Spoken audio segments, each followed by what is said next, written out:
네, 그럼 이번 사안 취재한 사회부 홍성희 기자와 좀 더 자세히 알아보겠습니다. 홍 기자, 그러니까 청와대가 이 전 차관이 택시 기사를 폭행한 실제 경위를 조목조목 따져보진 않은 것 같아요. 네, 우선 그 장 차관 인사검증은 청와대 민정수석실에서 하는데요. 네. 이 전 차관에 대한 검증은 나흘 정도였다고 합니다. 네. 이 통상의 검증 기간보다 상당히 짧은 건데요. 그래서 이 폭행을 당했던 택시 기사를 만나서 실제 폭행 경위를 정확하게 조사하기에는 시간이 짧았던 것이죠. 네. 또 검증 항목도 이 재산, 세금 등 이 평소보다는 적었다고 합니다. 근데 법무부 차관이면 철저한 검증이 필요한 자리 아닙니까? 뭐 검증을 서둘렀다고 할까 이렇게 짧게 마무리한 이유가 있을까요? 네, 당시 상황을 좀 되짚어볼 필요가 있는데요. 네. 이 폭행 사건이 있었던 지난해 11월은 그 추미애 당시 법무부 장관이 윤석열 검찰총장에 대한 징계를 추진하던 때입니다. 그렇죠.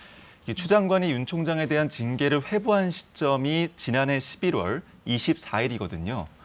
그런데 징계위원회에서 위원장을 맡을 것으로 예상됐던 고기영 당시 법무부 차관이 네. 그 징계를 반대하는 일이 벌어집니다. 네. 그러니까 추미애 장관 입장에서는 징계위를 열기 위해서는 차관을 교체해야 되는 상황이 생긴 것이죠. 또 고 차관이 이 사의를 표명할 가능성까지 거론되니까 이제 그때 급하게 이제 이용구 당시 변호사를 이제 후임자로 인사 검증을 하게 된 겁니다. 네. 그리고 고기영 당시 차관은 결국 사표를 냈죠. 네, 고기영 당시 차관이 사표를 낸 시점이 지난해 12월 1일입니다. 네. 그런데 징계위원회가 4일 열릴 예정이었으니까 나흘을 앞두고 사의를 표명한 것이죠. 징계위 나흘을 앞두고. 네. 청와대는 이 사의 바로 다음 날 이용구 당시 변호사를 차관에 임명했습니다. 이 전 차관 검증을 시작한 지 사실 일주일도 안 된 시점에서 임명을 한 것이죠. 그러네요.